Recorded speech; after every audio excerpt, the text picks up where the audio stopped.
বন্ধুরা, তো চতুর্থীতে আমরা কোথায় কোথায় ঘুরতে গেছি ওটা নিয়ে একটা ছোট্ট ব্লগ নিয়ে আসলাম। তো প্রথমে আমরা লেক টাউনের শ্রীভূমিতে গেছি। শ্রীভূমির পাশে একটা ছোট্ট বাড়িতে প্যান্ডেল হচ্ছিল, ওইখানে গেছিলাম। তারপরে ওইখানে লেক টাউনেই আদিবাসীর একটা প্যান্ডেল হচ্ছিল, ওইখানের নামটা জানি না ঠিক, বাট ওইখানের মিউজিকটা খুবই সুন্দর ছিল, খুবই ভালো ছিল, ওইখানে গেছিলাম।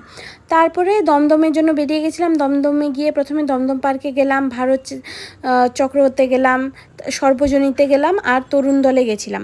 ওইখানে সবগুলো প্যান্ডেল দেখে তারপরে হাতিবাগানের জন্য বেরিয়ে পড়েছি। হাতিবাগানে গিয়ে সর্বজনীন দেখলাম আর হাতিবাগান চেতলা দেখলাম।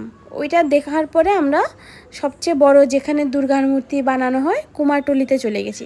কুমারটুলির মূর্তিটা ভালোই ছিল, খুবই ভালো ছিল।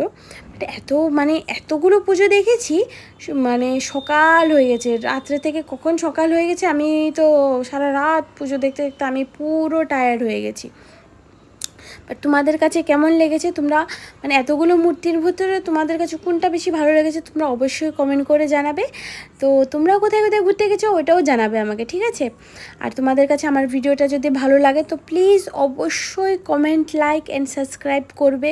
ওইটা আমার জন্য অনেক স্পেশাল, ঠিক আছে? এটা আমার অনেক খুশি হব তোমরা যদি আমাকে কমেন্ট করো বা লাইক করো বা সাবস্ক্রাইব করো, ঠিক আছে?